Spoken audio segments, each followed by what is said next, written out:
ও বান্দা আমার গোলামি করো, আমি আল্লাহ যে বিধান দিয়েছিলাম এই বিধান অনুযায়ী তোমার জীবনটা পরিচালনা করো।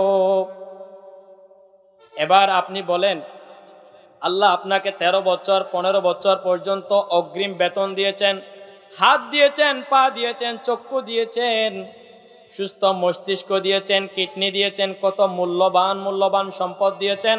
সবগুলা দেওয়ার পরে 15 বছর পরে বলছেন, বান্দা এবার আমার গোলামি করো। কিভাবে? যখন 5 ওয়াক্তের নামাজের আজান হয়, সর্বপ্রথম আমার কুদরতি কদমে সিজদা দাও। রমজান যখন আসে রমজানের রোজা রাখো, টাকা যখন হয় হজ করতে আসো, আরো টাকা যখন হয় যাকাত দাও। আমার গোলামি করো, আমার সীমারেখা অতিক্রম করিও না। এই নির্দেশ কার? রবের পক্ষ থেকে ফয়সালা হয়ে গেছে, সিদ্ধান্ত হয়ে গেছে, একমাত্র ইবাদত করতে হবে আল্লাহর। মুহতারামুল মাকাম ওয়াজিবুল ইহতারাম হযরত উলামায়ে কেরাম, সম্মানিত মুরব্বিয়ানে আযম, দিন প্রিয় ইসলাম প্রিয় ভাইয়েরা, পর্দার অন্তরালে সম্মানিত শ্রদ্ধেয়া মা ও বোনেরা, আমি আবারও আপনাদের খেদমতে সালাম জানাচ্ছি। আসসালামু আলাইকুম ওয়া রাহমাতুল্লাহি ওয়া বারাকাতুহু। সর্বপ্রথম শুকরিয়া এবং কৃতজ্ঞতা জ্ঞাপন করছি আল্লাহ সুবহানাহু ওয়া তাআলার দরবারে, যে মহান রব আমাদেরকে অত্যন্ত নিয়ামতের মধ্য দিয়ে, সুস্থতার নিয়ামত দিয়ে, হেদায়েতের নিয়ামত দিয়ে একটি মাহফিলের আয়োজন করার তৌফিক দিয়েছেন, আসার এবং বসার তৌফিক দিয়েছেন। সেই মহান রবের দরবারে তার শিখানো ভাষায় বলছি আলহামদুলিল্লাহ। লাখ কোটি দুরূদ পেশ করছি মানবতার মুক্তির দিশারি সরকারে দুই জাহান নবিয়ুনা কুদওয়াতুনা মুহাম্মদুর রাসূলুল্লাহ সাল্লাল্লাহু আলাইহি ওয়াসাল্লামের উপরে। সকলে বলছি সাল্লাল্লাহু আলাইহি ওয়াসাল্লাম। মাগফিরাত কামনা করছি আদম আলাইহিস সালাম থেকে নিয়ে আজ পর্যন্ত যত মুমিন নরনারী দুনিয়া থেকে চলে গেছে, তাদের সকলের আরওয়াহের আল্লাহ সুবহানাহু ওয়া তাআলা তার গফুর ও গফফার নামের বরকতে তাদের সকলকে ক্ষমা করে দিয়ে জান্নাতুল ফিরদাউসের আলা মাকান দান করুক। আমরা সকলে বলছি আমিন। ঐতিহ্যবাহী কক্সবাজার জেলার সদর উপজেলার অন্তর্গত পিএমকালী ইউনিয়নের বৃহত্তর বাংলা বাজার ideal institute school and college সংলগ্ন তাফসীর ময়দানে দক্ষিণ নয়াপাড়া ইসলামিক সমাজ কল্যাণ পরিষদের উদ্যোগে আয়োজিত ৬ষ্ঠতম ঐতিহাসিক তাফসীরুল কোরআন মাহফিল ২০২৪। আজকের মাহফিলের প্রধান আকর্ষণ সুদূর ঢাকা থেকে আগত খ্যাতিসম্পন্ন আলোচক, লেখক ও গবেষক জনাব হযরত মাওলানা আব্দুল হাই মোহাম্মদ সাইফুল্লাহ সাহেব, সম্মানিত খতিব মসজিদুল জুমা কমপ্লেক্স, পল্লবী, মিরপুর, ঢাকা। আলোচনা পেশ করবেন আমাদের পিএমকালীর এই কৃতি সন্তান, শুধু পিএমকালীর নয়, পুরো জেলার এবং দেশেরই এক উজ্জ্বল নক্ষত্র, খ্যাতিমান আলোচক, আমাদের সকলের শ্রদ্ধাভাজন উস্তাজুল আসাতেজা হযরতুল আল্লাম জনাব শাহ মাওলানা শফিউল হক জিহাদি সাহেব, আতালাল্লাহু উমরাহ ওয়া বারাকাল্লাহু তাআলা ফি হায়াতিহি। আমরা সকলে বলছি আমিন। আমার পূর্বে আলোচনা পেশ করে আপনাদেরকে ধন্য করেছেন আমাদের দক্ষিণ নয়াপাড়ার এই কৃতি সন্তান, কুরুশকুল, কুলিয়াপাড়া, খাওয়ারপাড়া কেন্দ্রীয় জামে মসজিদের সম্মানিত খতিব জনাব হযরত মাওলানা হাফেজ রাশেদুল হক সাহেব।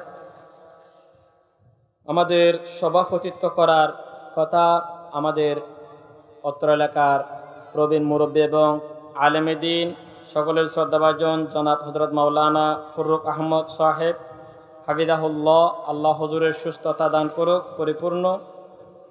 আমরা হুজুরের জন্য দোয়া করছি, আল্লাহ তাআলা যেন তার কুদরতি হাতে হুজুরকে সুস্থতার নিয়ামত দান করেন। আমরা সকলে বলছি আমিন।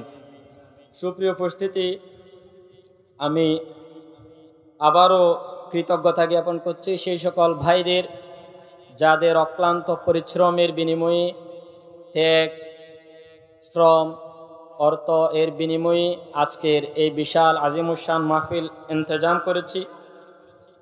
সেই সকল ভাইদের প্রতিও কৃতজ্ঞতা জানাচ্ছি। রাসূলুল্লাহ বলছেন, মান লাম ইয়াশকুরিন নাস লাম ইয়াশকুরিল্লাহ।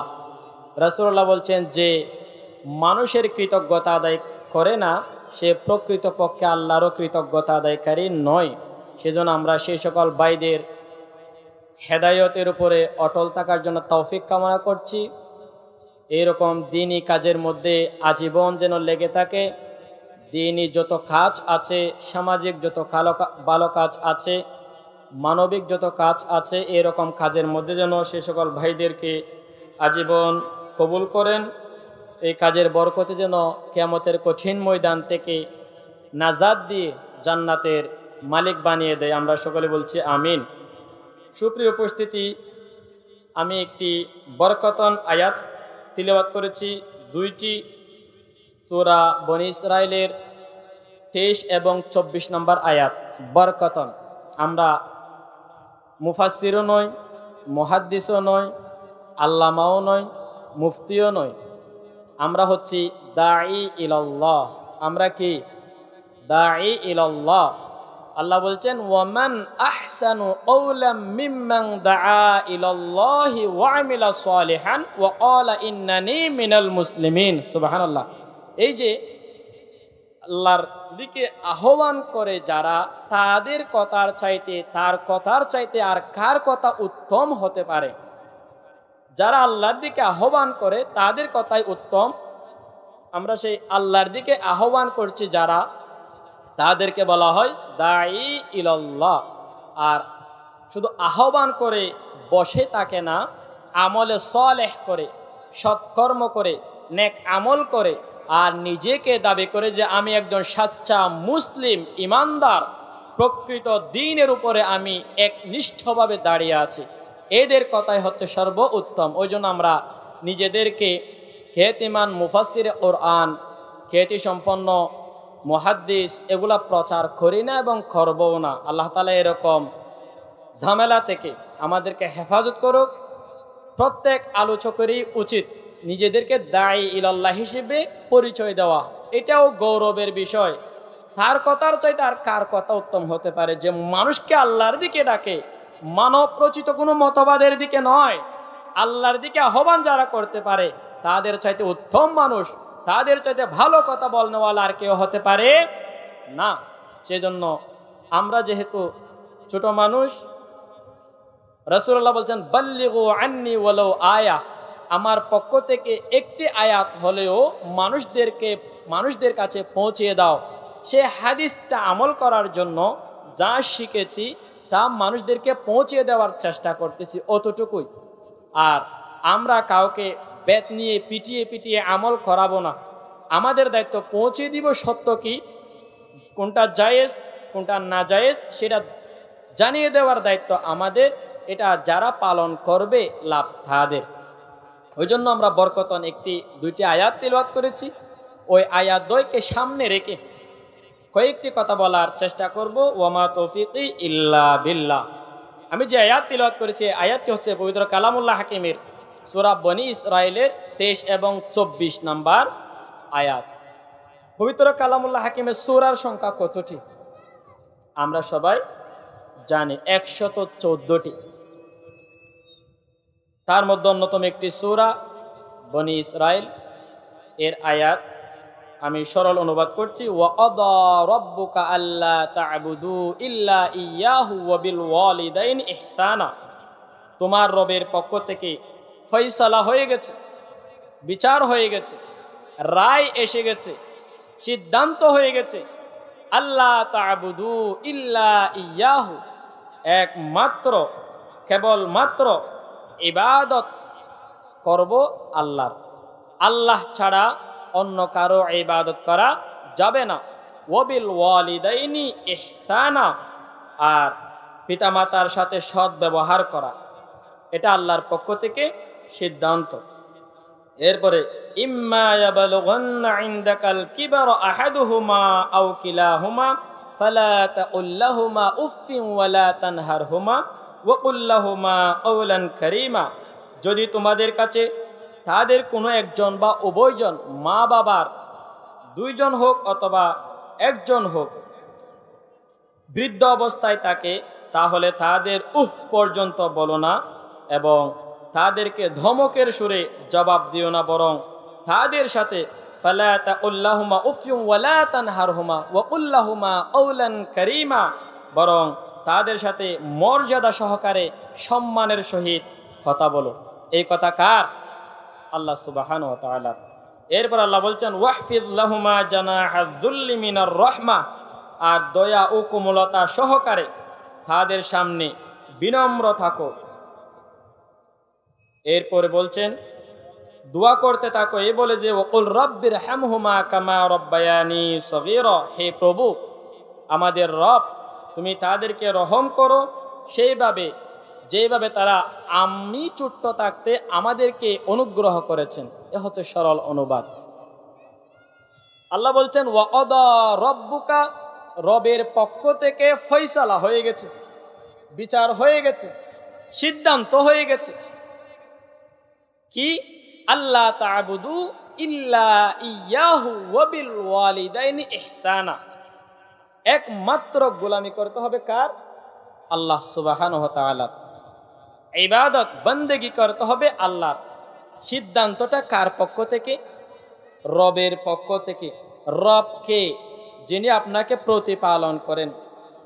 আপনি আমি আলামে আরওয়াহ নামক একটা জগৎ ছিল, ওই জগতের মধ্যে আল্লাহ তাআলা জিজ্ঞেস করেছিল আলাস্তু বিরব্বিকুম, আমি কি তোমাদের প্রভু নয়?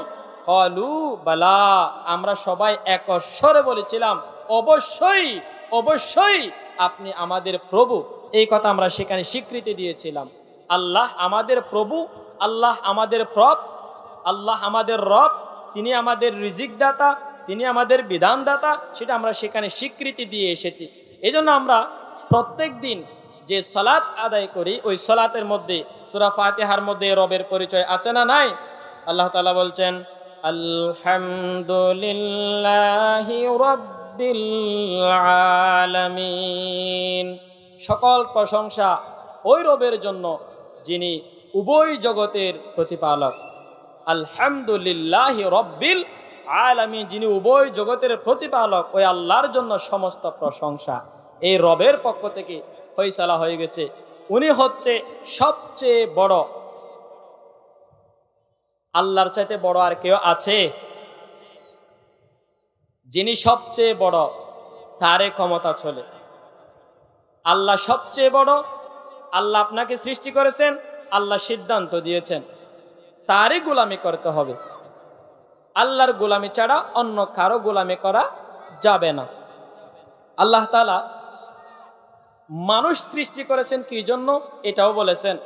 আল্লাহ বলছেন ওয়ামা খালাকাতুল জিন্না ওয়াল ইনসা ইল্লা লিয়াবুদুন, আমি মানব আর জিন জাতিকে আমার ইবাদত করা ব্যতীত অন্য কোন উদ্দেশ্যে সৃষ্টি করি নাই। সুবহানাল্লাহ। মানব আর জিন জাতিদেরকে সৃষ্টি করা হয়েছে কেবল আল্লাহর গোলামি করার জন্য, আল্লাহর দাসত্ব করার জন্য, আল্লাহর বন্দেগী করার জন্য, অন্য কোন উদ্দেশ্যে সৃষ্টি করে নাই। আরেক আয়াতের মধ্যে আল্লাহ তাআলা বলছেন ওয়ামা উমিরু ইল্লা লিয়াবুদুল্লাহা মুখলিসিনা লাহুদ্দিন হুনাফা ওয়া ইউকিমুস সালাতা ওয়া ইউতুজ যাকাতা ওয়া যালিকা দীনুল কাইয়্যিমা। ওয়ামা উমিরু, কোনো নির্দেশ দেওয়া হয়নি, ইল্লা লিয়াবুদুল্লাহ, আল্লাহর ইবাদত করা ব্যতীত। একমাত্র আল্লাহর ইবাদত করার এই নির্দেশ দেওয়া হয়েছে। মুখলিসিনা লাহুদ্দিন, একনিষ্ঠভাবে নিজেদের দ্বীনকে একমাত্র আল্লাহর জন্য নির্ধারিত করে একনিষ্ঠভাবে তার ইবাদত করবে, এই নির্দেশ দেওয়া হয়েছে। এরপর আল্লাহ তাআলা বলছেন ওয়ায়ুকিমুস সালাতা ওয়া ইউতুজ যাকাতা ওয়া যালিকা দীনুল কাইয়্যিমা। আল্লাহ বলছেন নামাজ কায়েম করবে, যাকাত আদায় করবে, এটি যথার্থ সত্য ও সঠিক দিন। সুবহানাল্লাহ। তাহলে প্রথমে কি বলছেন? তোমাদেরকে আল্লাহর ইবাদত করার নির্দেশ ছাড়া অন্য কোনো নির্দেশ দেওয়া হয়নি।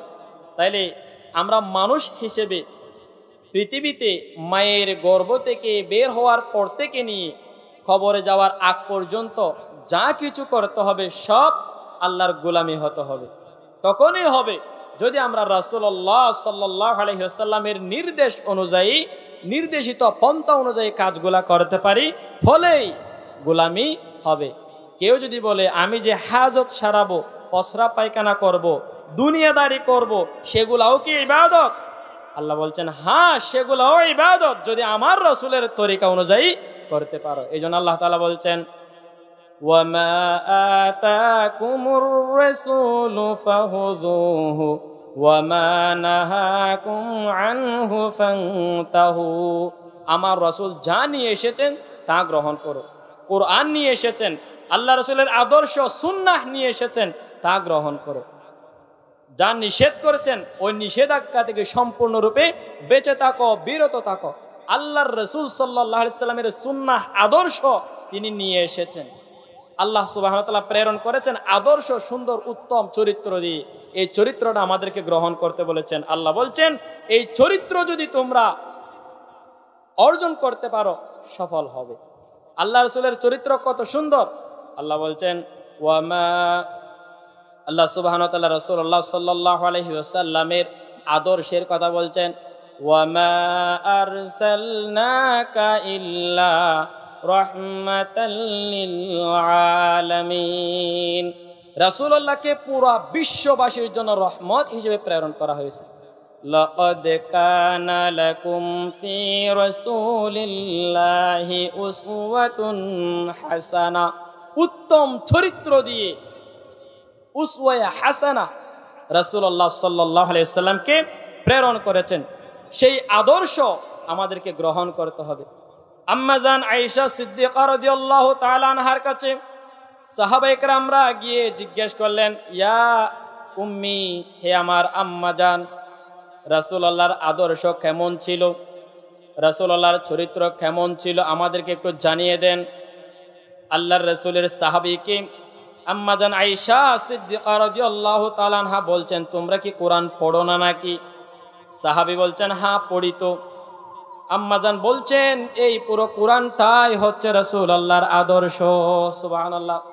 এই কোরআনের বিধান অনুযায়ী যদি আপনি চলতে পারেন, সুন্নাহর বিধান অনুযায়ী যদি আপনি চলতে পারেন, পুরো জীবনটাই আপনার ইবাদত হয়ে যাবে। আল্লাহর রাসূল সাল্লাল্লাহু আলাইহি ওয়াসাল্লাম বলছেন, তারাকতু ফীকুম আমরাইন লান তাদিল্লু মা তামাসসাকতুম বিহিমা কিতাবাল্লাহি ওয়া সুন্নাতা রাসূলি। আমি তোমাদের জন্য দুটো জিনিস রেখে যাচ্ছি, একটি হচ্ছে আল্লাহর কোরআন, আর একটি হচ্ছে আমার রেখে যাওয়া সুন্নাহ।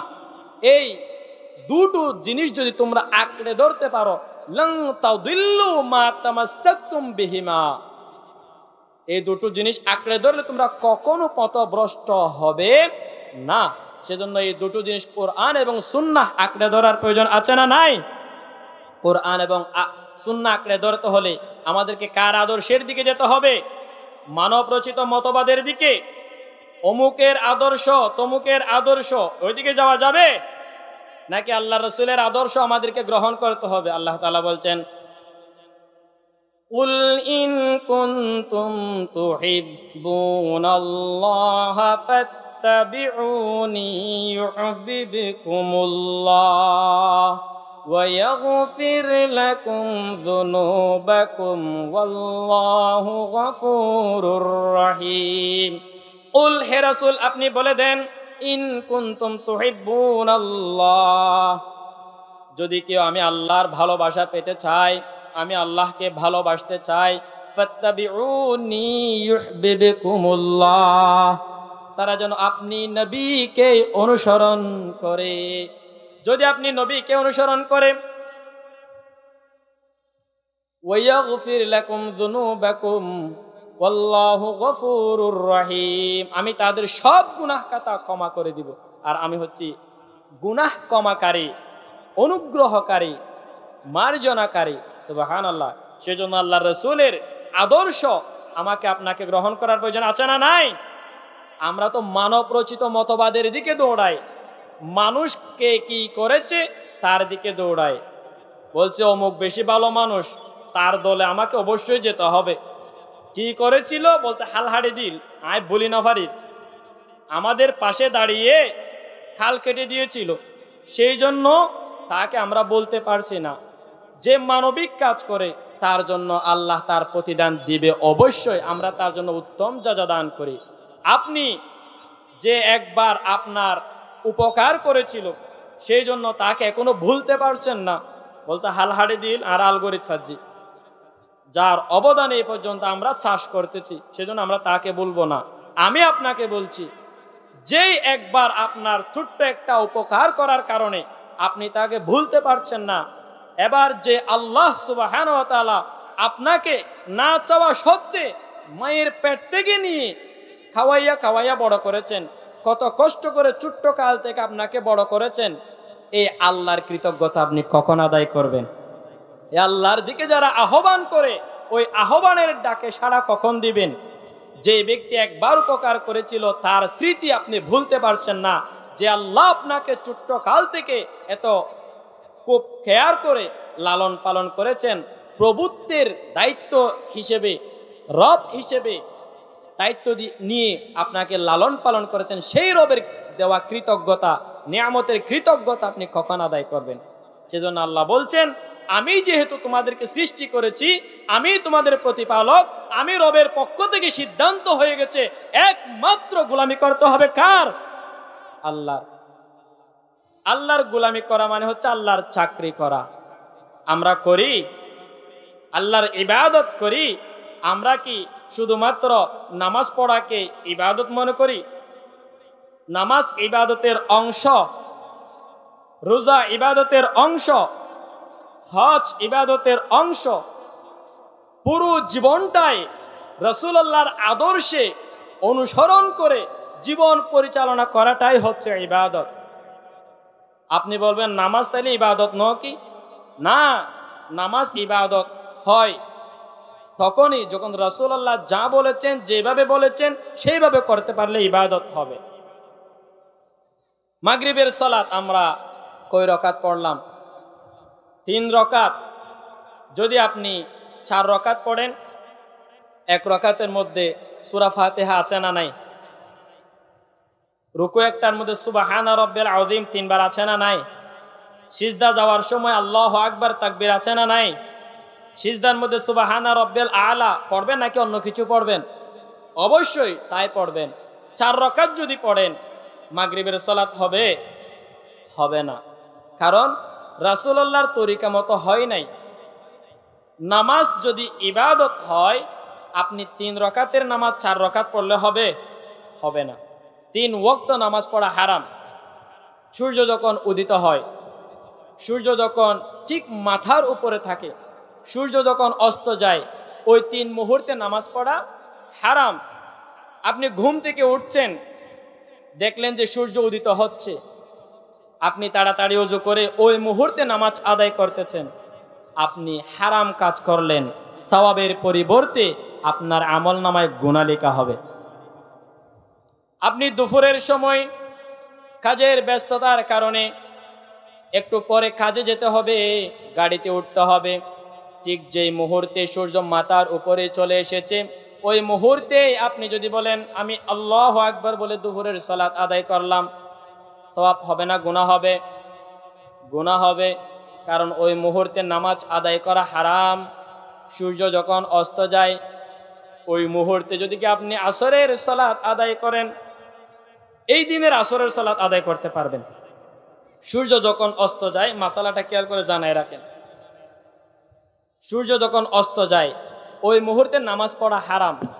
তবে ফুকাহায়ে কেরামরা বলছেন, ওই দিনের আসরের সালাত যদি কি কেউ না পড়ে থাকে, সূর্য যদিও বা অস্ত যাচ্ছে, ওই মুহূর্তেও আপনি ওই নামাজটা পড়ে নিতে পারবেন।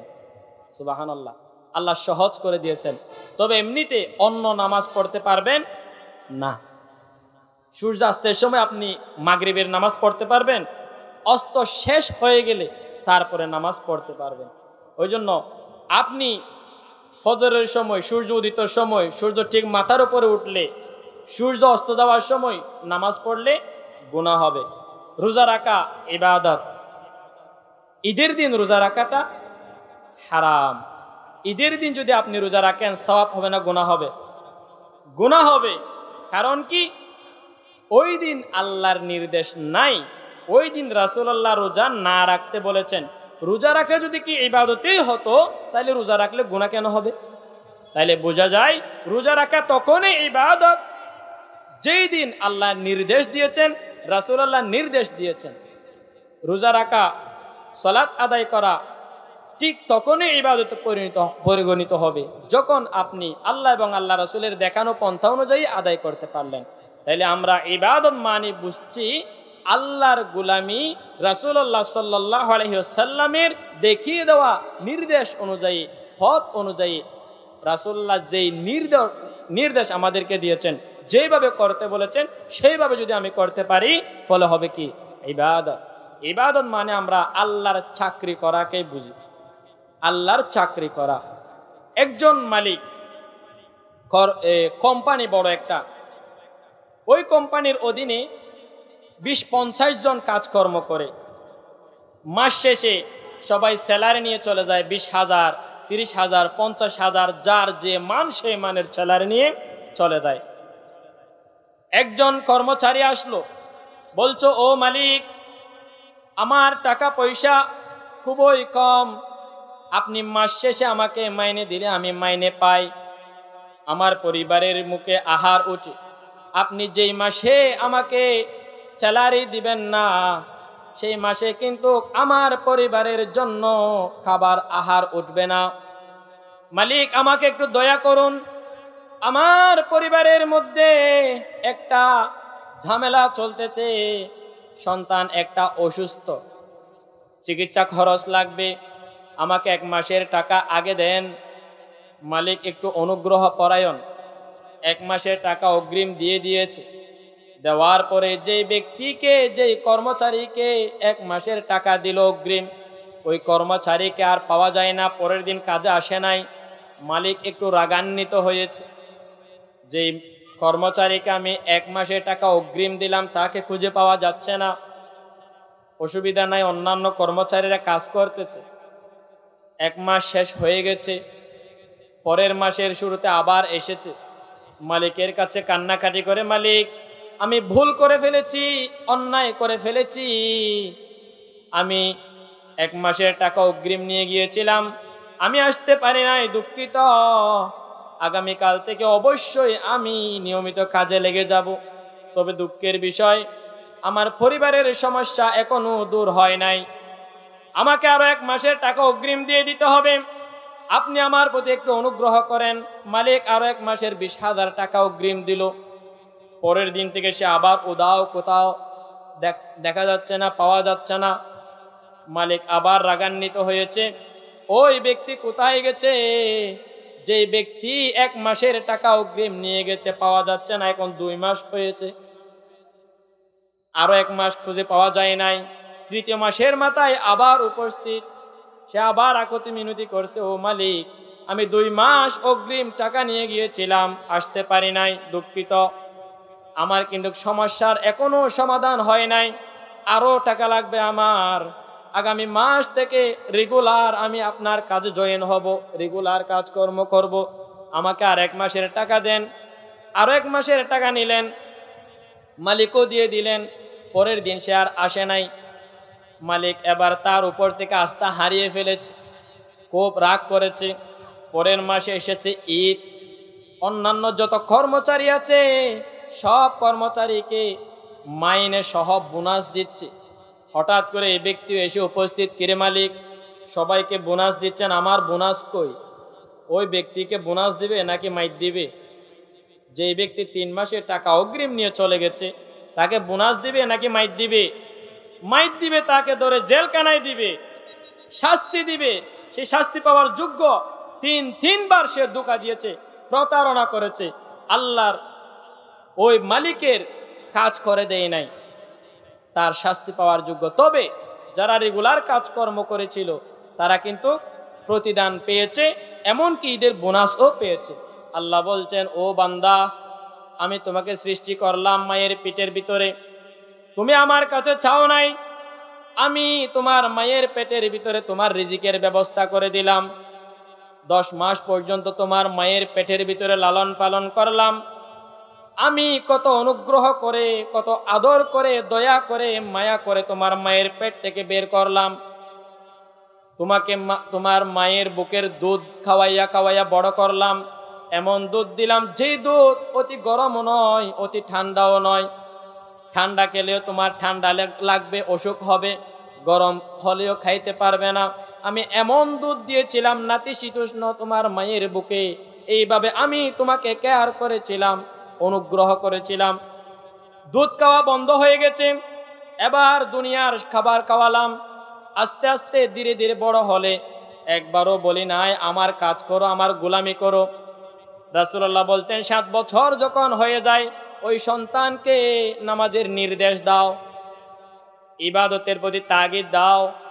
10 বছর যখন হয়ে যায় এবার তাকে তোমরা ওয়াকাদা রাব্বুকা আল্লা তা'বুদু ইল্লা ইয়্যাহু ওয়া বিল ওয়ালিদাইনি ইহসানা। তোমার রবের পক্ষ থেকে ফয়সালা হয়ে গেছে, সিদ্ধান্ত হয়ে গেছে, আল্লাহ তা'বুদু ইল্লা ইয়্যাহ, একমাত্র গোলামি করতে হবে আল্লাহর। সুবহানাল্লাহ। আল্লাহর চাকরি করো। আপনি একটু খেয়াল করেন, আপনাকে যদি কি 1 মাস ইবাদত করার পরে একটা হাত দেওয়া হতো, আবার যদি বলা হয় আর 1 মাস ইবাদত করলে আরেকটা হাত পাবে, আর 1 মাস ইবাদত করলে আরেকটা চক্ষু পাবে, আর 1 মাস ইবাদত করলে আরেকটা চক্ষু পাবে, আর 1 মাস আমার গোলামি করলে একটা পা পাবে, আর 1 মাস গোলামি করলে আরেকটা পা পাবে, এইভাবেই যদি কি দেওয়া হতো, চলাটা সহজ ছিল না কঠিন ছিল? কঠিন ছিল। আল্লাহ বলছেন, আমি তোমাকে না চাওয়া সত্ত্বেও পরিপূর্ণ মানুষ হিসেবে বড় করলাম। 15 বছর পরে বললাম এবার আমার গোলামি করো। সুবহানাল্লাহ। দুনিয়ার একজন মালিক একটা মানুষকে 3 মাসের টাকা অগ্রিম দেওয়ার পরে তাকে যদি খুঁজে না পায় তার উপরে রাগান্বিত হয়, অথচ আমি মালিক, আমি রব, তোমাকে এত মায়া করে বানাইয়া, এত অনুগ্রহ করে বানানোর পরে বললাম যে 15 বছর পরে আমার গোলামি করো, আমার ইবাদত করো, আমার বান্দেগি করো, আমার রাসূলের দেখানো পথে নিজের জীবনটা পরিচালিত করো। এইভাবে যদি আপনি এই কথাটা যদি আপনি মানতে পারেন আপনার জীবন সফল, যদি আপনি মানতে না পারেন আপনি ব্যর্থ। আমরা বললাম কি আল্লাহর গোলামি কি কেন করব সেটা পরে আসতেছি। দুনিয়াতে যত আম্বিয়া আলাইহিমুস সালাম এসেছে, যত নবীরা এসেছে, যত রাসূলরা এসেছেন, সবার একটাই দাওয়াত, মিশন এবং ভিশন, ইয়া কওমি ইবুদুল্লাহা মা লাকুম মিন ইলাহিন গায়রু। হে আমার কওমের লোকেরা, আল্লাহর বান্দারা, একমাত্র আল্লাহর গোলামি করো, আর যত তাগুত আছে, শয়তানি পথ আছে, সবগুলা তোমরা বর্জন করো। আল্লাহু আকবার। কথা কার? আল্লাহর কথা। ওই জন্য আমরা আল্লাহর গোলামি করব রাসূলুল্লাহর দেখানো পথে, রাসূলুল্লাহর আদর্শের পথে। কোনো মানব রচিত আদর্শ আমরা গ্রহণ করব না, আমরা রাসূলুল্লাহর আদর্শই গ্রহণ করব। আল্লাহর রাসূলের আদর্শের চেয়ে উত্তম কোনো আদর্শ আমরা এখনো দেখতে পাই না। আল্লাহ রাসূল সাল্লাল্লাহু আলাইহি ওয়াসাল্লাম বলছেন, হে আমার বিবিরা, আমার থেকে রাত্রে যা দেখো তাও তোমরা মানুষদেরকে প্রচার করো, দিনের মধ্যে যা দেখো তাও প্রচার করো। সুবহানাল্লাহ। দুনিয়ার কোনো লিডার বলতে পারবে আমি যা কিছু করি সব মানুষদেরকে প্রচার করো? কারণ সে রাত্রিবেলা গিয়ে কি করে সেটা আমরা জানি না। অনেকে চুরি করে, অনেকে বোতল খায়, অনেকে মদ খায়, ইয়াবা খায়, এরকম নেতা আছে না নাই? আছে। তারা বলতে পারবে না রাত্রিতে আমরা যা করি, আড্ডাখানায়, দরবার হলে, কোথায় কোথায় যাই তারা জানে, বলতে পারবে না। কিন্তু আমরা যা করি তা প্রচার করো, কোনো কর্মীকে বলতে পারবে না। আল্লাহ বলছেন, আমি তোমাদেরকে এমন একজন ব্যক্তিকে আদর্শ বানিয়ে পাঠিয়েছি যেই বলেছে আমার থেকে যা রাত্রিবেলায় দেখতে পাও তাও প্রকাশ করো, যা দিনের বেলায় দেখতে পাওয়া যায় তাই প্রকাশ করো। সুবহানাল্লাহ। সেই রাসূলের দিকে, সেই রাসূলের আদর্শের দিকে আহ্বান করা হচ্ছে এই তাফসীরুল কোরআন মাহফিলে। আল্লাহ বলছেন, ও বান্দারা, ইয়া আইয়ুহান নাসু উবুদু রাব্বাকুমুল্লাযী খালাকাকুম ওয়াল্লাযীনা মিন ক্বাবলিকুম লাআল্লাকুম তাত্তাকুন। ইয়া আইয়ুহান নাস, হে মানব জাতি, উবুদু রাব্বাকুম, তোমরা ইবাদত করো তোমাদের রবের।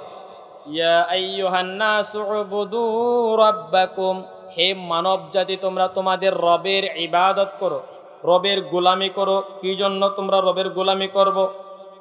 আল্লাযীনা মিন ক্বাবলিক, আল্লাযী খালাকাকুম ওয়াল্লাযীনা মিন ক্বাবলিকুম লাআল্লাকুম তাত্তাকুন, যিনি তোমাদের ও তোমাদের পূর্বে যারা অতিক্রান্ত হয়েছে তাদের সৃষ্টি করেছেন, সেই রবেরই গোলামি করো।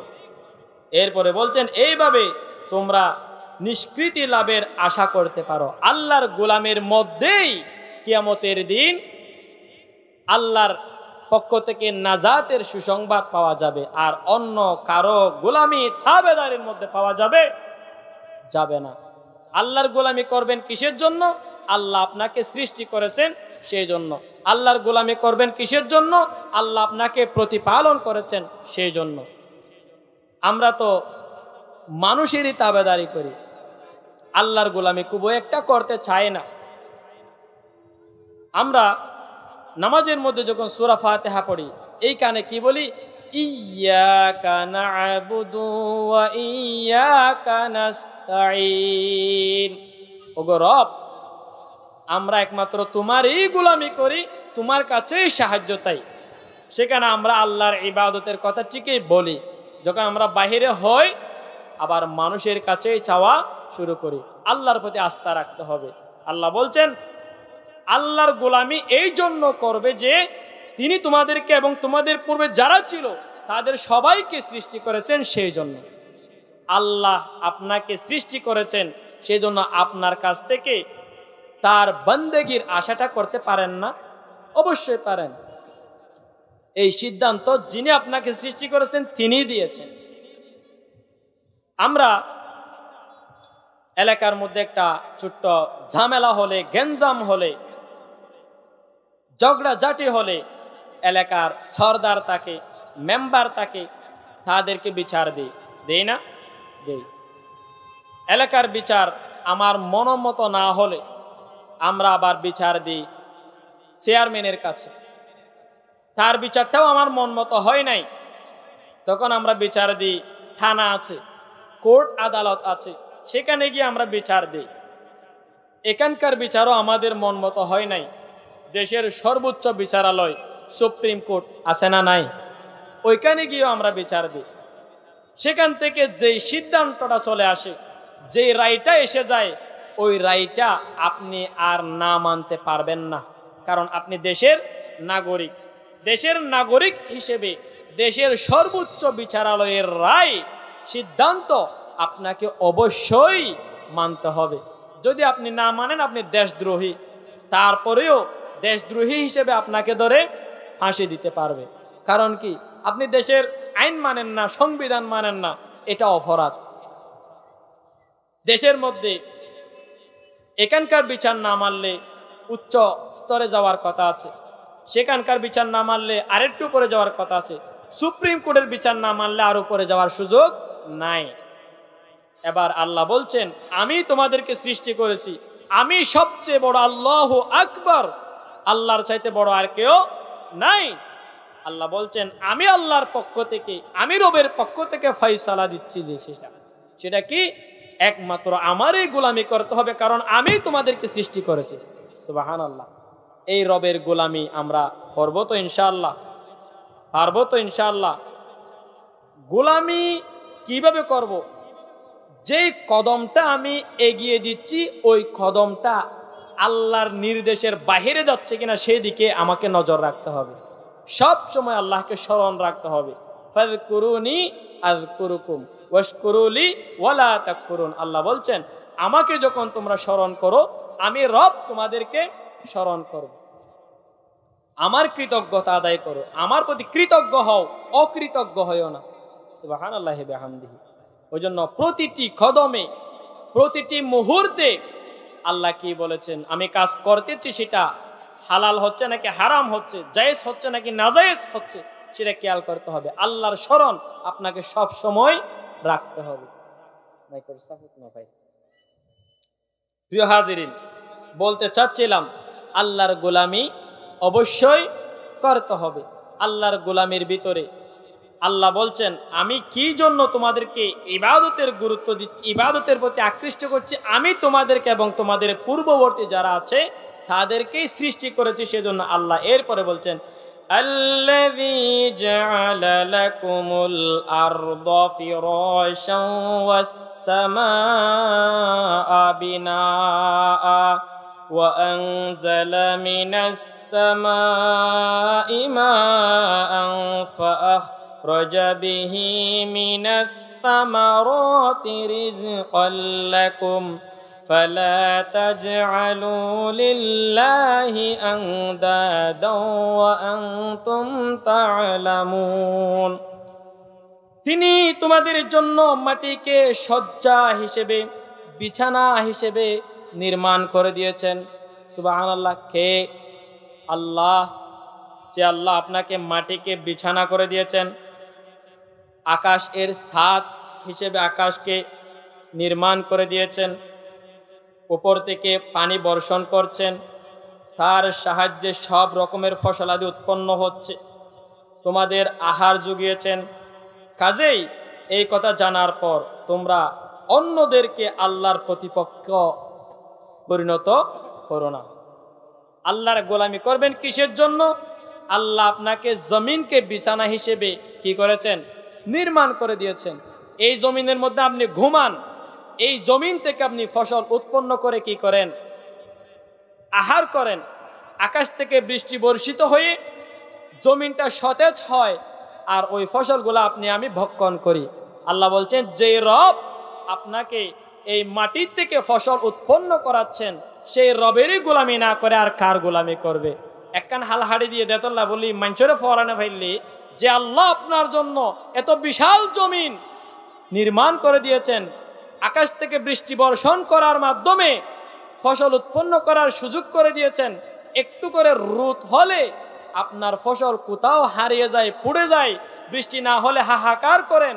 সেই রব বলছেন আমি আসমান থেকে সুন্দর বৃষ্টি বর্ষণ করাচ্ছি, আমি আল্লাহর গোলামি না করে আর কার গোলামি করবে?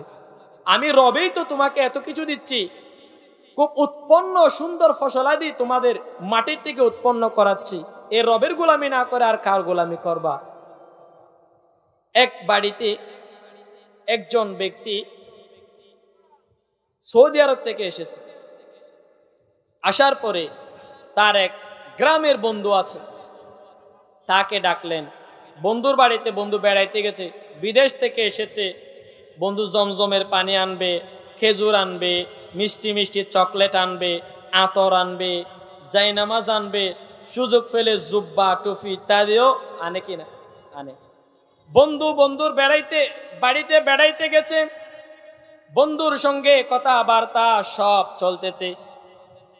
কিছুক্ষণ পরে বন্ধু দেখছে পর্দার নিচ থেকে খাবার কতগুলা তুলে টেবিলের মধ্যে সাজিয়ে রাখছে। দুই বন্ধু মিলে আহার করলেন, খাবার খেলেন, সুস্বাদু খাবার, মিষ্টি মিষ্টি খাবার খেয়ে বন্ধু বাড়িতে যাওয়ার আগ মুহূর্তে বন্ধুকে একটা আরজি বলছে, ইয়া আখি, আমার ভাই, বন্ধু আমি তোমার কাছে একটা জিনিস চাইবো, না দিয়ে পারবে না? বন্ধু বলে কি চাইবে তুমি এমন? বন্ধু বলছে তোমার এই পর্দাটা আমার খুবই পছন্দ হয়েছে, আমার ভালো লেগেছে, এটা আমাকে দিয়ে দাও। বন্ধু বলছে ঠিক আছে নাও, অসুবিধা নাই। বন্ধু পর্দাটা নিয়ে বাড়িতে চলে গেল। যাওয়ার পরে পর্দাটা টাঙিয়ে দিয়ে গ্রামের মানুষটা স্ত্রীকে নিয়ে টেবিলের মধ্যে গল্প গুজব করা শুরু করেছে। সন্ধ্যা যখন হয়ে গেছে, স্ত্রী বলছে আমাকে চাউল ধুইতে যাইতে হবে, রান্না করতে যাইতে হবে। বন্ধু বললে আরে রাখো তোমার রান্না, আজকে যে কারামত আমি দেখে এসেছি, রান্না বান্না মুঠেও করতে হবে না। বলছে কি কারামত? সময় হলে দেখতে পাবে। কি? ঈশার সময় হয়ে গেছে। বন্ধু বারবার নিচের দিকে তাকায়, পর্দা টাঙাই দিছে, নিচের দিকে তাকায়। বলছে কি সন্তানেরা কান্না করবে কিছুক্ষণ পরে খাইতে না পারলে? বলছে না, খাবার আসবে, টেনশন করিও না। ঈশার পার হয়ে গেছে, 9টা হয়ে গেছে, খাবার এখনো আসে না। বন্ধুর বউ জিজ্ঞেস করলেন কি হয়েছে আপনার আজকে, আপনি কি পাগল হয়ে গেছেন নাকি? বলছে না, পাগল হয় নাই। তো আমাকে রান্না করতে দিচ্ছেন না, কারামতের কথা বলছেন, কি কারামত? বলছে আমি যখন আমার বন্ধুর বাড়িতে বেড়াইতে গেলাম, বন্ধুর বাড়ির এই পর্দা থেকে খুব সুস্বাদু তরতাজা খাবার, উন্নত মানের, শুধু নিচ থেকে তুলেছে আর টেবিলে রেখেছে। খুব ভালো লেগেছে খাবারগুলা। মানে বিদেশি পর্দা তো, খুবই ভালো পর্দা, এমনিতেই পর্দা খাবার বের করে দিছে, আমরা খাইছি। সুবহানাল্লাহ। সেই জন্য আমরা কি করেছি, এখানে বসে থাকছি। কিন্তু আমার বাড়িতে এসে পর্দার কি খাবার শেষ হয়ে গেছে নাকি, বাহির হচ্ছে না কেন? বন্ধুর বউ একটু চালাক। মেয়েদের মধ্যে কতগুলা চালাক থাকে। হদুন আছে তো আবার বেশি চালাক, জামাই তো বারে চালাক, জামাইরে চলা এন্ডিল্লা হদুন আছে না নাই?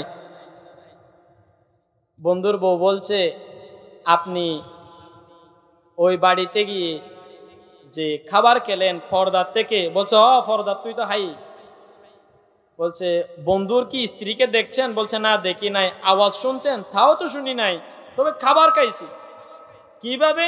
শুধু পর্দার নিচ থেকে তুললাম, খাবার খাইলাম। বন্ধুর বউ বলছে আরে বেকুব, পর্দার আড়াল থেকে আপনার বন্ধুর স্ত্রী খাবারগুলা তৈরি করে আপনার সামনে আসে নাই, ওই পর্দার কিনারায় রেখে দিয়েছিল। সেই জন্য ওই বন্ধু পর্দার নিচ থেকে তুলে টেবিলে রাখার সুযোগ পেয়েছে। মূলত খাবারগুলা তৈরি করে দিয়েছে পাকঘর থেকে কে? বন্ধুর স্ত্রী। নাকি পর্দা? পর্দা দিয়ে দেব আল্লাহ। বন্ধু মনে করেছিল পর্দা দিয়েছে, সেজন্য এখানে 9টা পর্যন্ত না খেয়ে থাকতে হয়েছে। আল্লাহ বলছেন ও বান্দারা, তোমরা যে জমির মধ্যে একটা বীজ বপন করো, এই বীজটা আমি আল্লাহ এই পর্দার আড়াল থেকে ফসল ফলানোর জন্য ফুটিয়ে তুলি। একটা লোহা যদি ওই জমির মধ্যে ফেলে রাখো, ওই লোহাটা মাটি খেয়ে ফেলে। আর যখন একটা শিমের বিচি মাটির ভিতরে পুঁতে রাখো, ওই মাটি কিন্তু শিমের বিচিটা খাইতে পারে না, নির্দেশ কার? আল্লাহ সুবহানাহু ওয়া তাআলা মাটিকে নির্দেশ করে দিলেন, ও মাটি, আমার বান্দারা যেই ফসলগুলো উৎপন্ন করার জন্য দান ফেলবে মাটিতে, ওই দান তুমি খাইতে পারবে না, জ্বালা আকারে বড় করতে হবে। একটা সুপারি যদি মাটির মধ্যে ফেলে দেয়, ওই সুপারিটা মাটি তোমার খাওয়ার অধিকার নাই, ওই সুপারিটা বড় হতে হবে, গাছ হতে হবে। একটা নারকেল যদি ফেলে দেয়, ওই নারকেল থেকে একটা গাছ উৎপন্ন করতে হবে। একটা শিমের বিচি যদি ফেলে দেয়, ওই শিমের বিচিটা মাটিকে খাওয়ার অধিকার আল্লাহ দেয় নাই। আল্লাহ বলছেন ও বান্দারা, আমি তোমাদেরকে ওই গাছ থেকে, ওই একটা শিমের বিচি থেকে, নারকেল থেকে, সুপারি থেকে গাছ উৎপন্ন করে মাটির ভেতর থেকে আমি আল্লাহ তোমাদেরকে খাবার তৈরি করে দেয়। মূলত জমিন থেকে খাবার আসে না, জমিনের মালিক জমির ভেতর থেকে খাবার সৃষ্টি করে দেয়। আল্লাহ বলছেন ও বান্দারা, যে রব আমি আল্লাহ তোমাদেরকে সৃষ্টি করলাম, আমি রব তোমাদেরকে লালন পালন করলাম, সেই দায়িত্ব থেকেই বলছে আমি রবের গোলামি করো, এইটা আমি রবের পক্ষ থেকে ফয়সালা। আল্লাহর গোলামি ছাড়া অন্য কারো গোলামি করা যাবে না। আল্লাহ বলছেন ও আমার বান্দারা, আমার গোলামির করতে গিয়ে তোমরা কাউকে শরীক করিও না, অংশীদার সাব্যস্ত করিও না। আমি রব কত মায়া করে তোমাকে লালন পালন করলাম। তোমরা জমিনের মধ্যে এক পাশে নারকেল গাছ লাগালা, আরেক পাশে সুপারি গাছ লাগালা, একই মাটি থেকে 2টা গাছ বড় হচ্ছে। আরেক পাশে আপনি ধান গাছ লাগালেন, আরেক পাশে মরিচ গাছ লাগালেন, আরেক পাশে আপনি খেজুর গাছ লাগালেন, আরেক পাশে তাল গাছ লাগালেন। আছে না নাই? আপনি ধান গাছ থেকে ধান উৎপন্ন হয়েছে, মরিচ গাছ থেকে মরিচ উৎপন্ন হয়েছে। মরিচটা হয় ঝাল, ধান কিন্তু আপনি চাষ করে বাতে রূপান্তরিত করেন, আছে কিনা? এক পাশে আপনি নারকেল গাছ লাগালেন, আর এক পাশে আপনি সুপারি গাছ লাগালেন। নারকেল গাছের আগার মধ্যে ডাব হয় কত মিষ্টি সুস্বাদু পানি, আর যে সুপারি গাছটা হয় এই সুপারি গাছের সুপারিটা একটু খস, ঠিক কিনা? একই মাটি থেকে পাশাপাশি বড় হয়। একটা রব, একই রব এক গাছকে মিষ্টান্ন করেছেন, আরেক গাছকে কষা কষা করেছেন কিনা? যে রব এত কিছু করতে পারে সেই রবেরই কৃতজ্ঞতা আদায়ার্থে তোমরা আল্লাহর গোলামি করো। আল্লাহর গোলামি করতে গিয়ে অন্য কারো শরীক করিও না। কারণ মুশরিক যারা আছে তারা বলে মাটিকে আল্লাহ, আমরা বলি মাটি আল্লাহর। বড় একটা বট গাছ দেখলে তারা বলে এটা আল্লাহ, আমরা বলি ওই বট গাছটা আল্লাহর সৃষ্টি। তারা বলে আসমান আল্লাহ, আমরা বলি আসমান আল্লাহর। তারা বলে সূর্য আল্লাহ, চন্দ্র আল্লাহ, আমরা মুসলমানরা ইমানদাররা বলি চন্দ্র সূর্য আল্লাহর সৃষ্টি, এগুলা আল্লাহর, এগুলার মালিক কে? ওই জন্য আমরা আল্লাহর বান্দা হিসেবে আল্লাহ যত আসমান এবং জমিনের মধ্যে নিয়ামত দিয়েছেন সব আপনার উপকারের জন্য। সেগুলা আল্লাহ হতে পারে না। আল্লাহ হচ্ছে একজন, যিনি আপনাকে সৃষ্টি করেছেন। যেই মুশরিকেরা, যেই হিন্দুরা আল্লাহর ইবাদত করতে গিয়ে মূর্তির পূজা করে, তোমরা ইমানদার হয়ে আমার গোলামি করতে গিয়ে সেই রকম শিরকি কর্মকাণ্ডে লিপ্ত হইও না। আল্লাহর সঙ্গে কাউকে শরীক করিও না, অংশীদার সাব্যস্ত করিও না। যেটা আল্লাহ পারে, এটা আল্লাহ ছাড়া অন্য কেউ পারে সেটা মনে করিও না। আপনার রব আপনাকে নিয়ামত দিতে পারে, আপনার রব আপনাকে ছোট্ট কাল থেকে লালন পালন করেছেন। ওই রবের গোলামি করো, ওই রবের গোলামির মাধ্যমে ওই রবের নিকট চাও। আল্লাহ সুবহানাহু ওয়া তাআলা বলছেন, ইয়া আইয়ুহাল্লাযীনা আমানুস্তাঈনু বিস-সাবরি ওয়াস-সালাহ ইন্নাল্লাহা মা'আস-সাবিরিন। হে ঈমানদাররা, ইস্তাঈনু বিস-সাবরি ওয়াস-সালাহ, আমি আল্লাহর নিকট চাও, বিস-সবর ধৈর্য, ওয়াস-সালাহ এবং নামাজের মাধ্যমে। ইন্নাল্লাহা মা'আস-সাবিরিন, আমি আল্লাহ যারা ধৈর্যশীল তাদের সাথে আছি। চাইতে হবে কার কাছে? আল্লাহর কাছে চাইতে হবে। আল্লাহর কাছে চাইতে গিয়ে কারো শরীক করা যাবে না, অংশীদার সাব্যস্ত করা যাবে না। আমরা করি কিনা? কারো সন্তান নাই, সন্তান চাই মালিক শাহ দরবারে গিয়ে, বাইজিদ বোস্তামের মাজারে গিয়ে, শাহজালাল শাহপরানের মাজারের মধ্যে গিয়ে সন্তান চাই। এইরকম মানুষ আছে না নাই? আপনার ইমান এত দুর্বল কেন? আপনি একটা ছোট্ট বিষয়ের জন্য আপনার ইমানটা ধূলিসাৎ করে দিচ্ছেন, ইমানটা বরবাদ করে দিচ্ছেন। এই ইমানের দাম আপনি বুঝতে পারেন নাই। এই ইমানটা খুবই দামি জিনিস।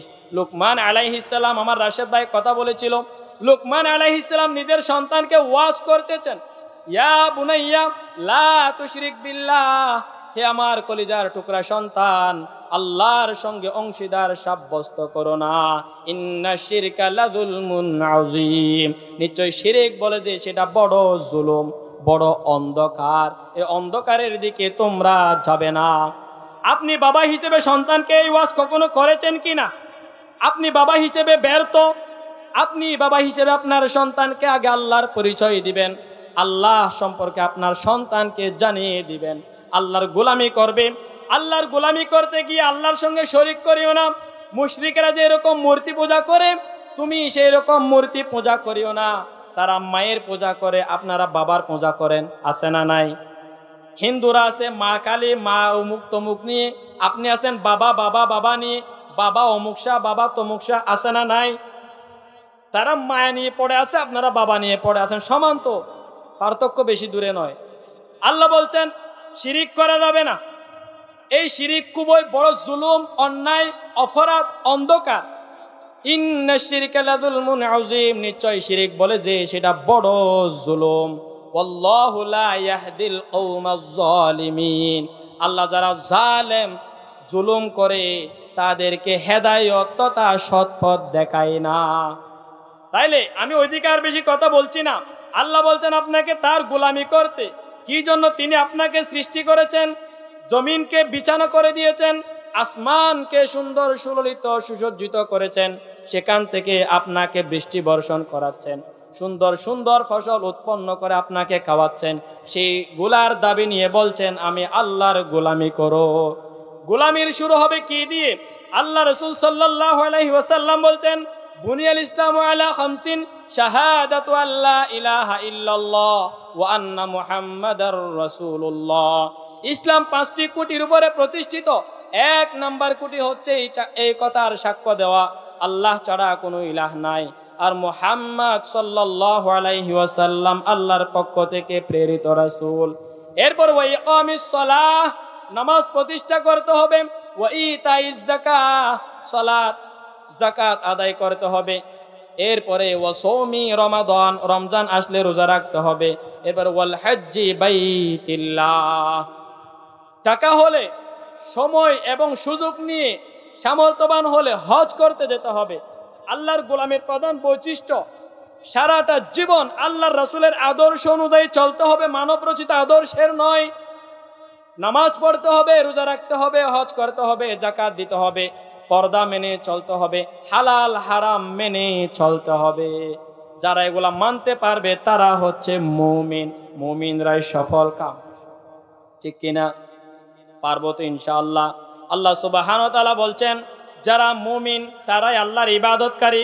আল্লাহ বলছেন আত-তাইবুনাল আবিদুনাল হামিদুনাস সাইহুনার রাকিউনাস সাজিদুনাল আমিরুনা বিল মা'রুফি ওয়ান নাহুনা আনিল মুনকার والحافظون لحدود الله وبشر المؤمنين। মুমিনরা হচ্ছে তওবাকারী, আল্লাহর দিকে ফিরে আসে যারা, তারা হচ্ছে তওবা করে। মুমিনরা তওবাকারী। আত-তাইবুন আল আবিদুন, যারা মুমিন তারা আল্লাহর গোলামি করে। সুবহানাল্লাহ।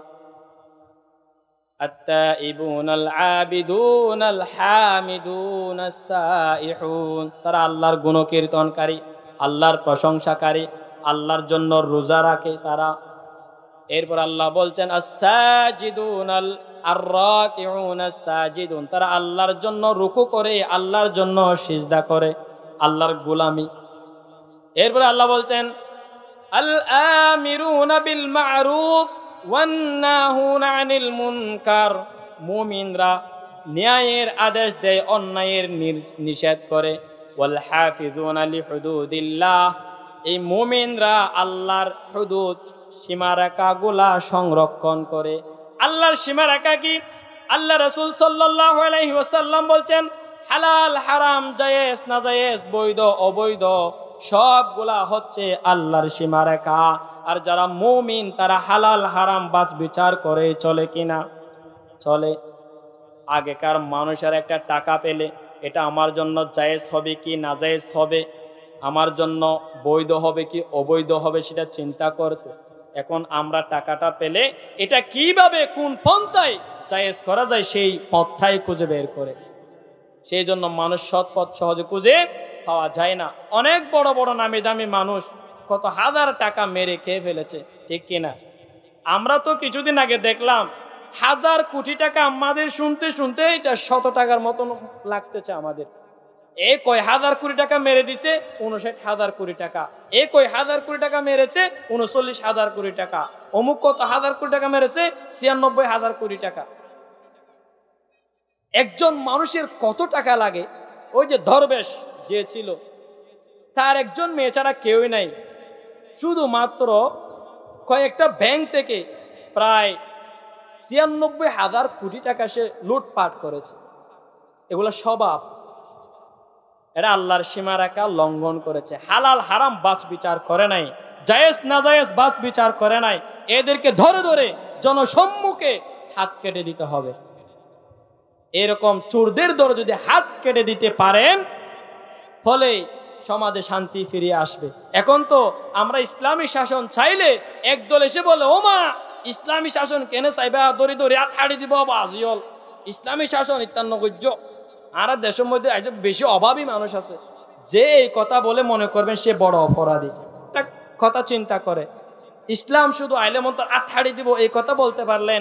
ইসলাম আসলে চোর চুরি করার জন্য প্রয়োজন হবে না, স্বভাবই চোর যারা আছে তারা ছাড়া। যার যার ইনসাফ ভিত্তিক যদি শেষে তার ন্যায্য অধিকারগুলা পেয়ে যায়, চাকরি নেই যার, চাকরি পেয়ে যাবে। যার মান যতটুকু সেই অনুযায়ী তার অধিকারগুলো সে ফিরিয়ে পাবে। এরপরেও যদি কেউ চুরি করে স্বভাবের কারণে, তারপরে তাকে হাত কাটতে হবে। স্বভাবের কারণে ব্যভিচার করলে রজম দিতে হবে, দৌড়া মারতে হবে। আগে ইনসাফ প্রতিষ্ঠা করবে ইসলাম, তারপরেই তো হাত কাটবে, তারপরেই তো পাথর মারবে, এর আগে নয়। ইসলাম আসলে যার যার অধিকার সে ফিরিয়ে পাবে তারপরে। এখন আমরা সেই কথা বললে আগে ভয় দেখাই, জুজুর ভয়। কিসের ভয়? বলছে হাত হাড়ি ফেলাইব, ইসলাম হতা মানা না যাইব, আমাদের এই আদর্শ এই অমুক তমুক ভালো আছে, এই কথা বলে তারা। আমরা আল্লাহ এবং আল্লাহ রসুলের আদর্শ গ্রহণ করব। এই আদর্শের মধ্যে আছে কল্যাণ। আমরা তো অনেক দেখেছি সারা জীবন, স্বাধীনতার পর থেকে প্রায় 52-54 বছর, 6 দফা, 12 দফা, 14 দফা, 19 দফা, 1 দফা অনেক দেখলাম, শান্তি পরিপূর্ণ আসে নাই। এবার আমাদেরকে 1 দফা দেখাই দেন, কোনো একটা জেলা হলেও দেখাই দেন কিভাবে আমরা একটা জেলা কোরআনের বিধান দিয়ে চালাইতে চাই। যদি একটা জেলায় কোরআনের আইন বাস্তবায়ন করে আমরা শান্তি পাই, পুরো দেশের মধ্যে আমরা বাস্তবায়ন করব। এইভাবে একটা হলেও আমাদেরকে দেখাই দেন জেলা, আমরা সেটাই চাই। তবে আমরা নগদে বিশ্বাসী। নির্বাচন যখন আসে ওগো কুরার মূল্য উদ্যান অতাহাদ্য মানুষের মূল্যর মতো। ওগো মুরগি 1000 টাকা মূল্য, 500 টাকা দিল, ও মারে আই বেমানুষ আরে দেবুর ন দিলে। আপনি হচ্ছেন টাটকা মুনাফিক, আপনার অধিকার আপনি বুঝতে পারেন নাই। আসুন আমরা মানব রচিত মতবাদ বাদ দিয়ে আল্লাহ এবং আল্লাহর রাসূলের আদর্শটা গ্রহণ করেন, ফলেই শান্তি আসবে। আল্লাহর গোলামির দিকে ফিরে আসেন, শিরিক পরিত্যাগ করেন। শিরিক করা যাবে? যাবে না। সন্তানদেরকে লুকমান আলাইহিস সালাম ওয়াজ করেছে কি? শিরিক করা যাবে না। শিরিক বড় জুলুম। জুলুম যারা করে তারা কখনো হেদায়েত বা সৎপথ পায় না। এরপরে আল্লাহ তাআলা বলছেন, আল্লাহ তা'বুদু ইল্লা ইয়াহু ওয়া বিল ওয়ালিদাইনি ইহসানা। মা বাবার প্রতি সৎ আচরণ করতে হবে। এই সিদ্ধান্ত কার? রবের পক্ষ থেকে এসেছে, যিনি সবচেয়ে বড়। আল্লাহ রাসূল সাল্লাল্লাহু আলাইহি ওয়াসাল্লামের কাছে একজন ছেলে এসে জিজ্ঞাসা করলেন, ইয়া রাসূলুল্লাহ, আমার মা বাবা দুইজনের মধ্যে আমার থেকে অধিকার কতটুকু পাবে, কে বেশি পাবে? আল্লাহর রাসূল সাল্লাল্লাহু আলাইহি ওয়াসাল্লাম বলছেন, তোমার মা। তারপরে কে? আল্লাহ রাসূল বলছেন, তোমার মা। এরপরে কে? আল্লাহ রাসূল বলছেন, তোমার মা। এরপরে কে? আল্লাহ রাসূল বলছেন, সুম্মা আবাকা, তোমার বাবা। তারপরে কে? সুম্মা আদনাকা, তোমার আত্মীয় স্বজন প্রতিবেশী যারা আছে তারা। মা বাবার প্রতি ইহসান করতে হবে, তোমার মা বাবা অধিকার পাবে তোমার থেকে। একজন ব্যক্তি এসে আল্লাহ রাসূল সাল্লাল্লাহু আলাইহি ওয়াসাল্লামের কাছে জিজ্ঞেস করলেন, ইয়া রাসূলুল্লাহ, আমার মা বাবা আমার থেকে অধিকার পাবে সেটা বুঝলাম, আমার বাবা আমার পকেটে টাকা সব নিয়ে নেয়, আমার অনুমতি ছাড়া নিয়ে নেয়, আমি কি করব? আল্লাহ রাসূল বলছেন, তুমি আর তোমার সব সম্পদ তোমার বাবার। সুবহানাল্লাহ। তোমার বাবার জন্য তোমার মানিব্যাগ উন্মুক্ত থাকবে, তোমার সম্পদের যত পাহাড় থাকুক না কেন তোমার বাবার জন্য উন্মুক্ত থাকবে। বাবারা সন্তানের সব টাকা নিয়ে নিলেও বিচার দিতে পারবেন না, বাবাদের অধিকার আছে। এখন ওর বাহল তো আছেন অধিকারহীন, ডরা দে ডরা দে, দৈত্য উদ্ধে ডরা দে, খুঁজতে উদ্ধে ডরা, বোধ বাপ আছে। নির্ভয়ে সন্তানদের টাকা নিতে পারবেন, নির্ভয়ে নিয়ে নিবেন, অধিকার খাটিয়ে নিয়ে নিবেন, চুরি করেও নিয়ে নিবেন, অসুবিধা নেই, বলতে পারবে না। আপনার সন্তান এবং সন্তানের সব সম্পদ আপনার বাবা হিসেবে, এটা আল্লাহ দিয়েছেন অধিকার। আল্লাহ রাসূল বলছেন, তুমি আর তোমার সব সম্পদ তোমার বাবা। সুবহানাল্লাহ। আমরা সেই অধিকারটা ফিরিয়ে দিই, ফিরিয়ে দেওয়ার চেষ্টা করেন। আল্লাহ রাসূল সাল্লাল্লাহু আলাইহি ওয়াসাল্লাম বলছেন, মা বাবার প্রতি ইহসান করতে হবে, সৎ আচরণ করতে হবে, তারা কষ্ট পায় এরকম কোনো আচরণ করা যাবে না। উম্মুল মুমিনিন আসমা বিনতে আবি বকর রাদিয়াল্লাহু তাআলা আনহা উম্মুল মুমিনিন নয়, আয়েশা রাদিয়াল্লাহু তাআলা আনহার বোন আসমা, আবু বকরের মেয়ে। আল্লাহ রাসূলের কাছে জিজ্ঞেস করলেন, ইয়া রাসূলুল্লাহ, আমার মা আমার কাছে এসেছে মুশরিকা অবস্থায়। তিনি মুশরিক, আমি ঈমানদার, আমি আমার মায়ের সঙ্গে সৎ আচরণ করব কিনা? আল্লাহ রাসূল বলছেন, হ্যাঁ, তোমার মায়ের সঙ্গে সৎ আচরণ করতে হবে। সে যদিও হোক বা মুশরিকা, তারপরেও তার সঙ্গে অসৎ আচরণ করা যাবে না। আল্লাহ রাসূল সাল্লাল্লাহু আলাইহি সাল্লাম সাহাবায়ে কেরামদেরকে নিয়ে বসা ছিলেন। হঠাৎ করে একজন মহিলা আসতেছেন, আল্লাহ রাসূলের চাদর মুবারকটা মাটির মধ্যে বিছিয়ে দিলেন। সবাই অবাক হয়ে গেছে যে মহিলাটা আসতেছে সেই কে। এমনকি ওই মহিলাটা এসে আল্লাহ রাসূলের চাদরের উপরে বসে পড়লেন। সবাই অবাক হয়ে গেছে, কি ব্যাপার, এত বড় স্পর্ধা কার হতে পারে? আল্লাহ রাসূল সাল্লাল্লাহু আলাইহি ওয়াসাল্লামের চাদরের উপরে নিজে বসে যায়, এটা কে হতে পারে? সে যখন চলে গেছে, আল্লাহ রাসূল বলছেন, ও সাহাবীরা, যে ব্যক্তি এসে আমার চাদরের উপরে বসেছিল সে কে জানো নাকি? সে কে? সে হচ্ছে আমার মা, যে আমাকে ছোট্টকালে দুধ পান করিয়েছিলেন, হালিমাতুস সাদিয়া রাদিয়াল্লাহু তাআলা আনহা। সে হচ্ছে আমার মা। সুবহানাল্লাহ, দুধ মাতা ছিল। আল্লাহ রাসূল একজন দুধ মাকেও কত মূল্যায়ন করেছেন, অথচ আমরা নিজের সৎ মা, আপন মাকে মূল্যায়ন করি না। আল্লাহ রাসূল বলছেন, একজন সাহাবী এসে তখন জিজ্ঞেস করলেন, ইয়া রাসূলুল্লাহ, আমার মা বাবার অধিকার কতটুকু? রাসূলুল্লাহ বলছেন, হুমা জান্নাতুকা ওয়া নারুকা, মা বাবা তোমার জান্নাত, মা বাবা তোমার জাহান্নাম। মা বাবাকে যদি তুমি রাজি রাখতে পারো তোমার জান্নাত, মা বাবাকে যদি তুমি কষ্ট দাও তোমার জাহান্নাম। প্রত্যেকদিন সকাল বেলায় জান্নাতের 8টি দরজা খুলে দেওয়া হয় আর জাহান্নামের 7টি দরজা খুলে দেওয়া হয়। যে ব্যক্তি ওই দিন মা বাবার সঙ্গে সৎ আচরণ করে মা বাবাকে রাজি করতে পারলো, তার জন্য জাহান্নামের দরজা বন্ধ করে দিয়ে জান্নাতের 8টি দরজা খুলে রাখা হয়। যে জান্নাতের যে দরজা দিয়ে মন চায় সেই দরজা দিয়ে সে প্রবেশ করতে পারবে। আর যে ব্যক্তি মা বাবাকে কষ্ট দিয়েছে, মা বাবার সঙ্গে অসৎ আচরণ করেছে, আল্লাহ রাসূল বলছেন ওই ব্যক্তিকে আল্লাহ সুবহানাহু ওয়া তাআলা ওই ব্যক্তির জন্য জান্নাতের দরজা বন্ধ করে দিয়ে জাহান্নামের দরজা খুলে রাখে। ওই জন্য মা বাবার প্রতি ইহসান করতে হবে। ইহসান মানে পাওনার চাইতে বেশি দেওয়া, সমান সমান দেওয়াকে বলা হয় ইনসাফ। যা পাবে তা না দেওয়াটাই হচ্ছে জুলুম, যা পাবে তার চাইতে বেশি দেওয়াকে বলা হয় ইহসান। আল্লাহ বলছেন, ওয়াবিল ওয়ালিদাইনি ইহসানা। তোমাদের রবের পক্ষ থেকে সিদ্ধান্ত হয়ে গেছে, আল্লাহর গোলামির পরে, আল্লাহর ইবাদতের পরে সবচেয়ে সৎ আচরণ পাওয়ার অধিকারী হচ্ছে মা এবং বাবা। তাদের প্রতি ইহসান করতে হবে, তাদের প্রতি জুলুম করা যাবে না। তারা বলে এরকম কোনো কথাও বলা যাবে না। তাদের সামনে আপনি যখন দাঁড়াবেন, পাকা ভাঙ্গা পাখিরা যে এরকম, ডানা ভাঙ্গা পাখিরা যে এরকম হয়ে দাঁড়ায়, একেবারে নম্র হয়ে, আপনাকে বলছেন আপনিও যেন আপনার মায়ের সামনে সেইভাবে দাঁড়ান। আপনি যত বড়ই শিক্ষিত হন না কেন, আপনার শিক্ষিতগিরি আপনার জায়গায়। মা বাবার সঙ্গে কথা বলার সময় কঠিন কোনো শব্দ প্রয়োগ করবেন না। মা বাবা বিরক্ত হয় সেই রকম কোনো শব্দ আপনি প্রয়োগ করবেন না। মা বাবার প্রতি সৎ আচরণ করবেন, নম্র ভদ্রভাবে দাঁড়াবেন, মা বাবার সঙ্গে বাহাদুরি দেখাবেন না। এটা আল্লাহর পক্ষ থেকে নির্দেশ, সিদ্ধান্ত। মা বাবার প্রতি সম্মান দেখাইতে হবে।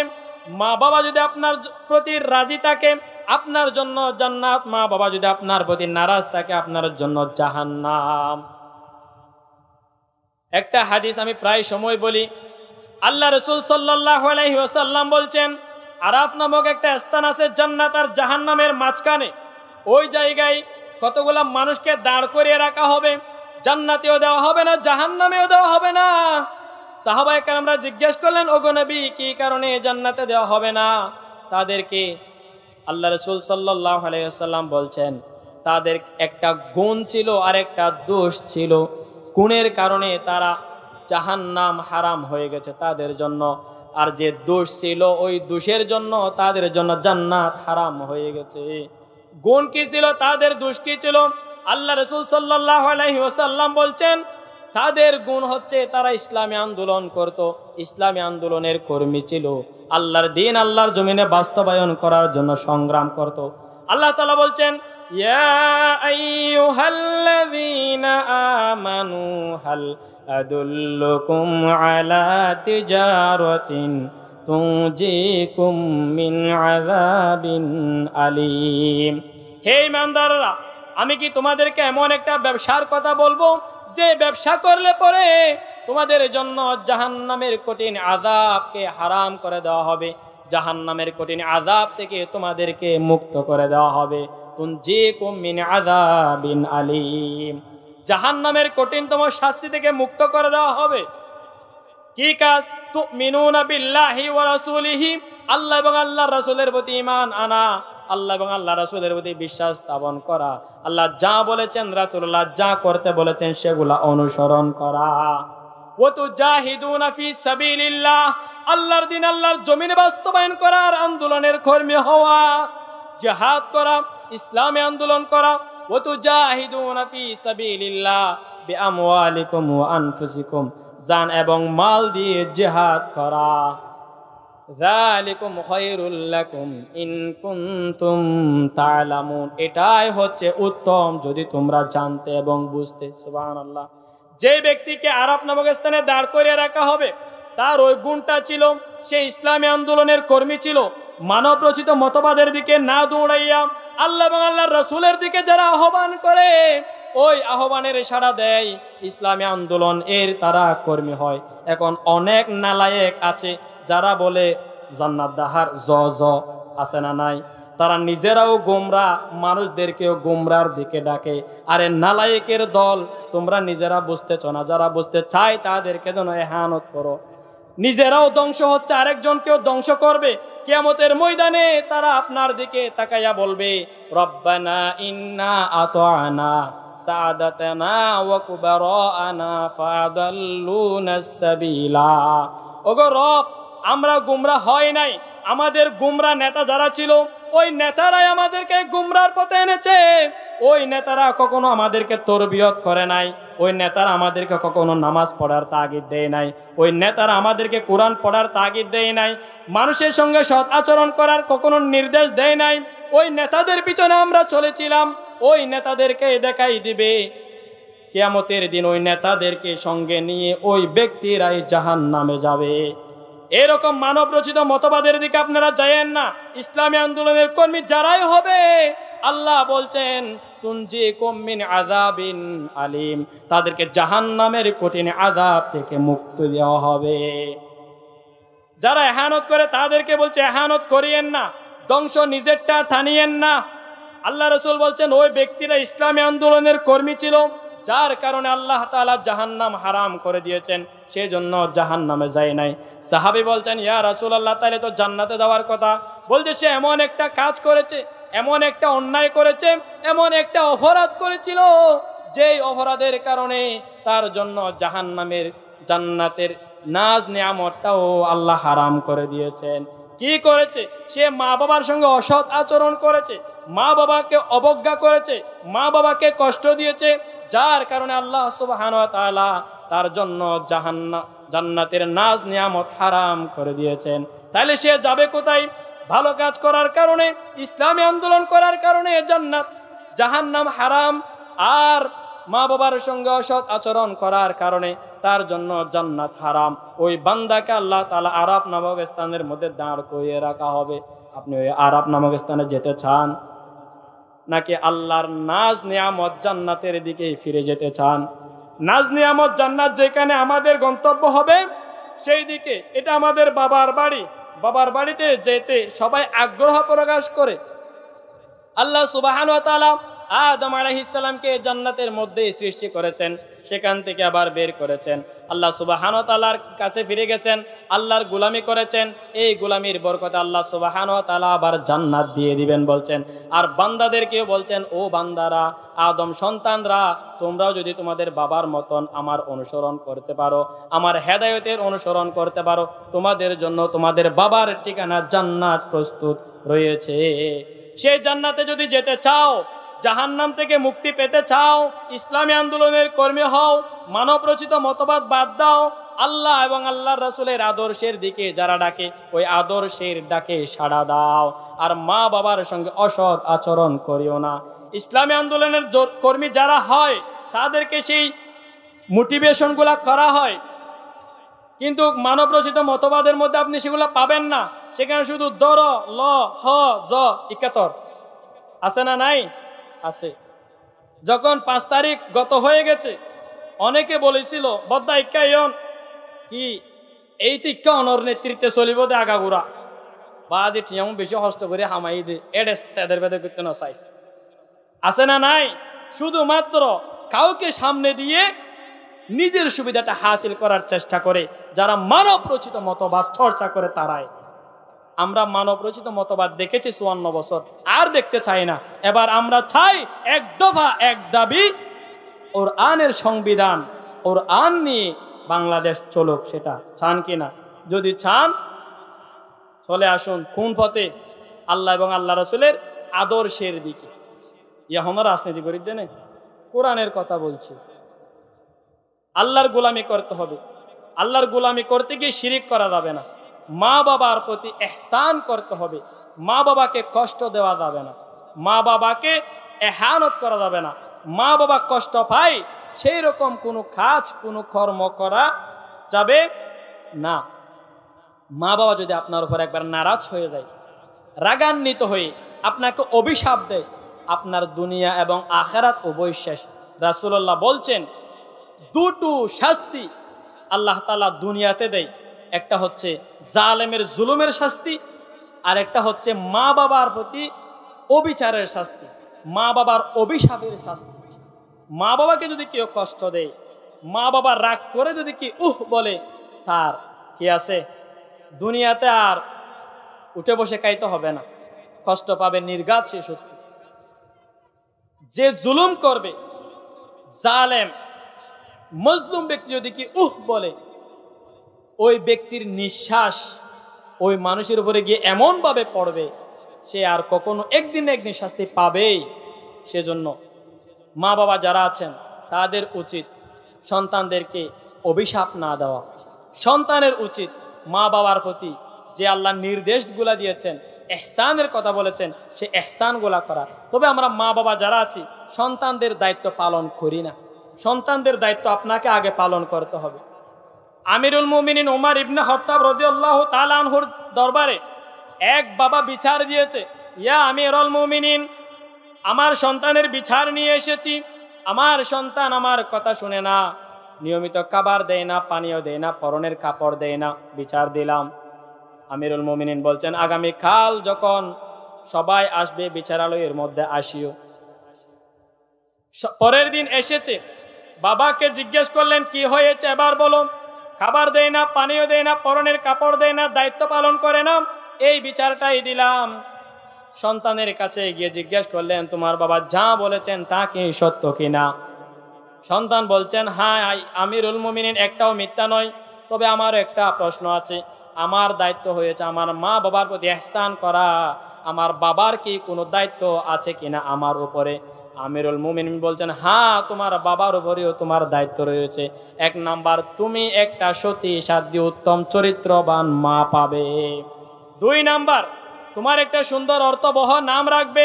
3 নাম্বার, তোমাকে দ্বীন শিক্ষা দিবে, কোরআন এবং সুন্নাহ শিক্ষা দিবে। সেই দায়িত্বটা ছিল তোমার বাবার। সন্তান বলছে, ইয়া আমিরুল মুমিনিন, আমার বাবা একটাও দায়িত্ব কি পালন করেছেন কিনা একটু আমার বাবাকে জিজ্ঞেস করেন। আমার বাবা একটা সুন্দর নর্তকী বিয়ে করেছে।